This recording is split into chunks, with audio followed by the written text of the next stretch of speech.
प्रधानमंत्री नरेंद्र मोदी के 24 फरवरी को भागलपुर दौरे को लेकर भारतीय जनता पार्टी ने तैयारियां तेज कर दी है। इसी सिलसिले में शुक्रवार को स्थानीय टाउन हॉल में एक क्षेत्रीय बैठक आयोजित की गई, जिसमें प्रदेश के कई वरिष्ठ मंत्री, विधायक और 13 जिलों के पदाधिकारी एवं कार्यकर्ता शामिल हुए।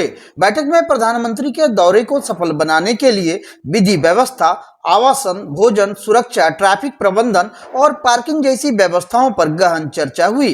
पार्टी ने तय किया कि इस ऐतिहासिक जनसभा के लिए 5 लाख आमंत्रण पत्रों का वितरण किया जाएगा। दरअसल पीएम मोदी किसानों के लिए सम्मान निधि योजना की 19वीं किस्त जारी करेंगे। वहीं बिहार के मुख्यमंत्री नीतीश कुमार के भी इस कार्यक्रम में शामिल होने की संभावना है। प्रदेश अध्यक्ष दिलीप कुमार जायसवाल ने प्रेस वार्ता में कहा कि यह जनसभा ऐतिहासिक होगी। उन्होंने प्रधानमंत्री मोदी की तुलना स्वामी विवेकानंद से करते हुए कहा कि जैसे विवेकानंद ने भारत को विश्व गुरु बनाने का सपना देखा था, वैसे ही नरेंद्र मोदी इसे साकार करने के लिए कड़ी मेहनत कर रहे हैं। भाजपा ने घोषणा की कि आगामी 8 दिनों तक घर घर आमंत्रण पत्र बांटे जाएंगे और इस जनसभा में लाखों लोगों के जुटने की संभावना है। अध्यक्ष ने कहा कि भाजपा ही देश की सांस्कृतिक विरासत और विचारधारा को जीवित रख सकती है। बैठक में प्रदेश अध्यक्ष भूमि एवं राजस्व मंत्री दिलीप कुमार जायसवाल, पूर्व उप मुख्यमंत्री तारकेश्वर प्रसाद, अनुसूचित जाति मंत्री जनक चमार, महामंत्री मिथिलेश तिवारी, खेल मंत्री सुरेंद्र मेहता, संगठन मंत्री भीखू भाई दलसानिया, जिलाध्यक्ष संतोष शाह, विधायक इंजीनियर शैलेंद्र, विधायक पवन यादव, विधायक ललन पासवान समेत 13 जिलों के प्रमुख पदाधिकारी और कार्यकर्ता मौजूद थे। भागलपुर हवाई अड्डा मैदान में 24 फरवरी को आगमन हो रहा है और प्रधानमंत्री जी किसान सम्मान निधि का 19वां किस्त डीबीटी के माध्यम से पूरे देश के किसानों के अकाउंट में सम्मान निधि जारी करेंगे। साथ ही करीब 3 लाख किसानों का एक विशाल जनसभा को भी संबोधित करेंगे। आज तक भागलपुर में इसके पहले भी प्रधानमंत्री जी बहुत बार आ चुके हैं, लेकिन ये ऐतिहासिक सभा होने जा रहा है जो आज तक के सभी रिकॉर्ड को तोड़ने जा रहा है।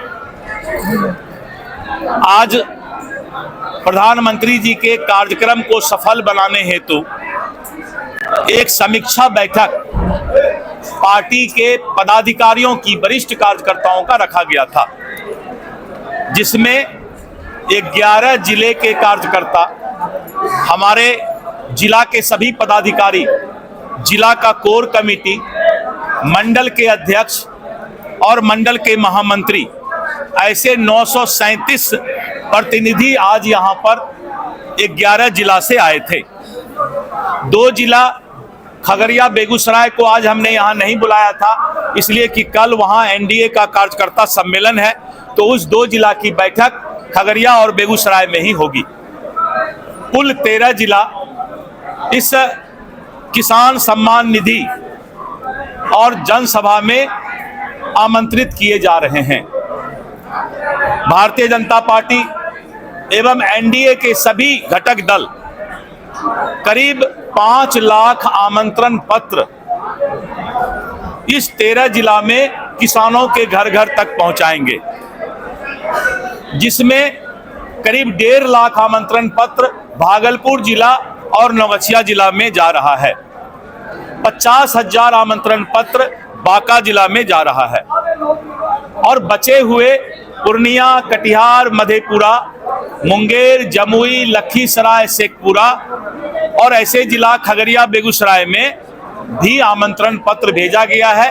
कल से हमारे कार्यकर्ता गांव-गांव और घर घर जाकर आमंत्रण पत्र प्रधानमंत्री जी के कार्यक्रम में आने के लिए, आमंत्रित करने के लिए जाएंगे।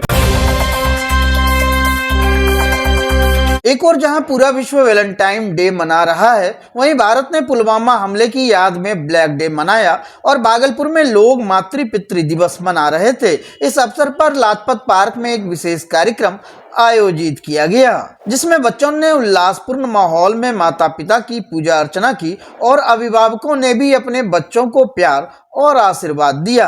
दरअसल यह कार्यक्रम परमहंस स्वामी आगमानंद जी महाराज के नेतृत्व में संपन्न हुआ। इस दौरान उन्होंने कहा कि 14 फरवरी की वास्तविकता वैलेंटाइन डे से जुड़ी है, लेकिन अब लोग धीरे धीरे सनातन संस्कृति की ओर मुड़ रहे हैं और उनकी महत्ता को समझ रहे हैं। इसलिए इस दिन को मातृ पितृ दिवस के रूप में मनाने की परंपरा को बढ़ावा दिया जा रहा है। कार्यक्रम में उपस्थित माताओं ने इस तरह के आयोजनों को बच्चों में संस्कार निर्माण का एक महत्वपूर्ण कदम बताया और इसे भविष्य में भी जारी रखने की बात कही। 14 फरवरी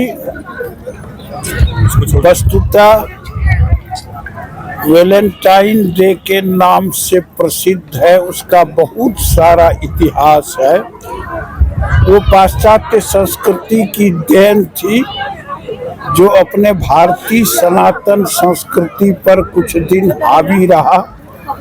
समय बदला, युग बदला, लोग सनातन के महत्व को समझ रहे हैं और इसलिए इस महत्व को जानने के बाद अधिकाधिक जगहों पर इस 14 फरवरी को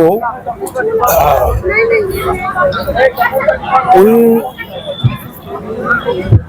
विपरीत धाराओं की ओर पाश्चात्य संस्कृति से मोड़ करके सबों ने एक रूप दिया मातृ पितृ पूजन दिवस का।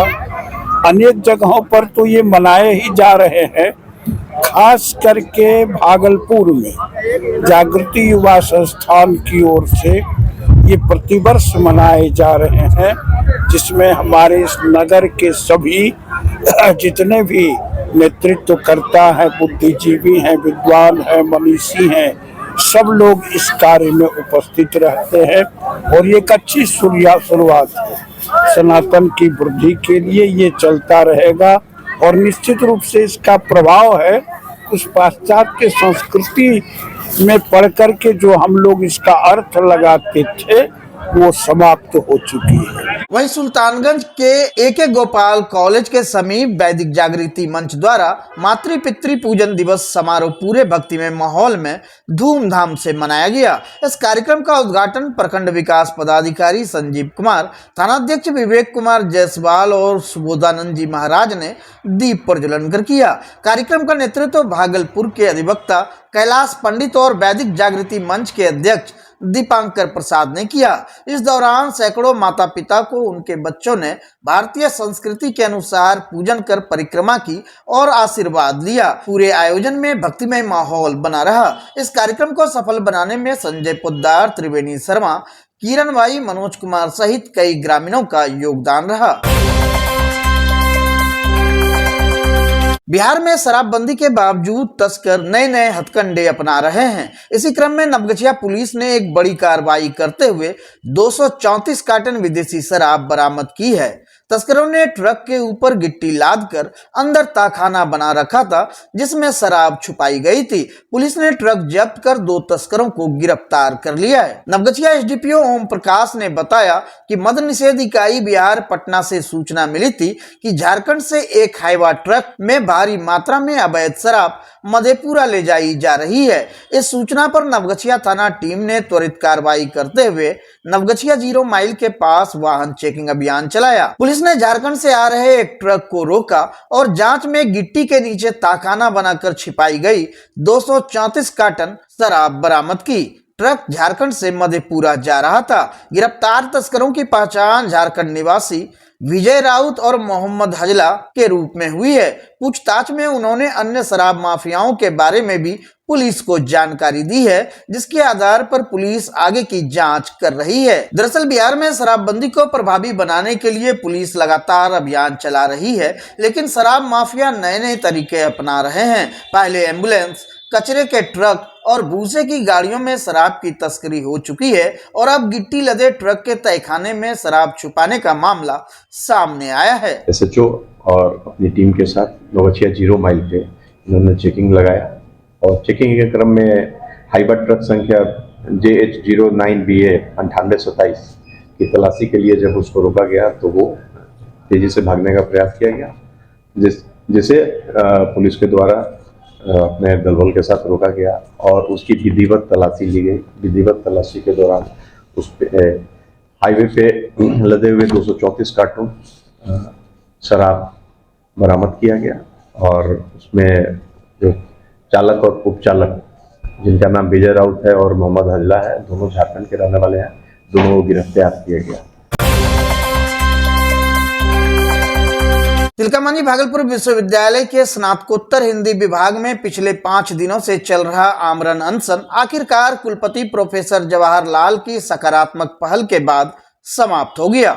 छात्र छात्राएं अपने प्रोफेसर दिव्यानंद देव के तबादले को निरस्त कर वापस हिंदी विभाग में बुलाने की मांग को लेकर अनिश्चितकालीन अनशन पर बैठे थे। प्रदर्शनकारियों ने अन्न और जल दोनों का त्याग कर दिया था, जिससे कई छात्र छात्राओं की हालत चिंताजनक हो गई थी।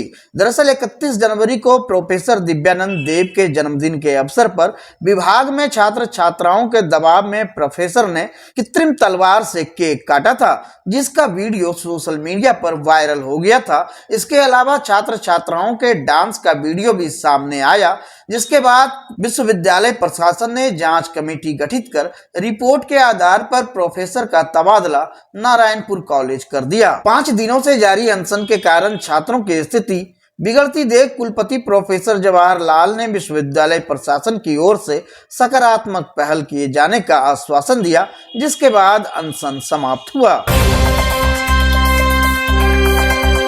भागलपुर के सुल्तानगंज थाना क्षेत्र स्थित गंगा घाट से एक वृद्ध महिला लापता हो गई है। दरअसल ये घटना माघी पूर्णिमा के दिन की है, जब 55 वर्षीय निमंती देवी, जो जनकपुर गांव जिला बांका की रहने वाली है, अजगैबीनाथ गंगा घाट में स्नान करने आई थी और उसके बाद से घर नहीं लौटी। लापता महिला के पुत्र पप्पू यादव ने बताया कि उनके भैगना पिंटू कुमार ने इस मामले को लेकर सुल्तानगंज थाना में लिखित आवेदन दिया है।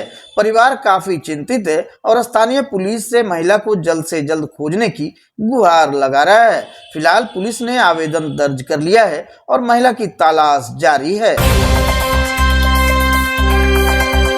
भागलपुर जगदीशपुर सनौली पंचायत के गोनू बाबा धाम मंदिर प्रांगण में आयोजित 2 दिवसीय महादंगल का फाइनल मुकाबला शुक्रवार को हुआ, जिसमें प्रथम विजेता फोटो पहलवान और काशी पहलवान बराबरी पर रहे, जबकि द्वितीय विजेता अनुज पहलवान और पवन पहलवान रहे। वहीं तृतीय विजेता मोहनपुर के गौतम कुमार हुए। इस महादंगल में बक्सर, झारखंड, नेपाल, गोरखपुर, मेरठ, बनारस और पटना सहित दूर दराज से आए पहलवानों ने अपना दमखम दिखाया। बक्सर की रिया पहलवान ने हरियाणा की ईसा पहलवान को पराजित कर महिला मुकाबले में बाजी मारी। इस दंगल का आयोजन समाज सेवी ललन यादव उर्फ लड्डू यादव द्वारा किया गया था। महादंगल के फाइनल मुकाबले में डॉक्टर पंकज कुमार, डॉक्टर अजय कुमार, मेला अध्यक्ष सालिग्राम यादव, विधायक भूदेव चौधरी, समाज सेवी सुड्डू साई, छोटू यादव, जवाहर यादव, देव कुमार दुबे और सूबेदार राम प्रकाश यादव मुख्य अतिथि के रूप में उपस्थित रहे। महादंगल के अंतिम मुकाबले को देखने के लिए हजारों की संख्या में पुरुष, महिलाएं,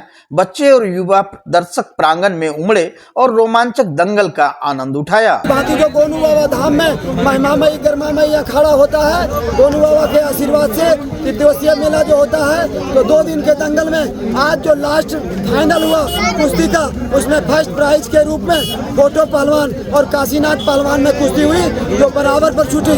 सेकंड प्राइज के लिए अनुज पहलवान का दिल्ली का उसका सिलेक्शन हुआ और उन्होंने कुश्ती मारी और वो सीट लेके थर्ड प्राइज के लिए भागलपुर मोहनपुर के गौतम पहलवान ने अपना कब्जा जमाए रखा और थर्ड प्राइज को लिया।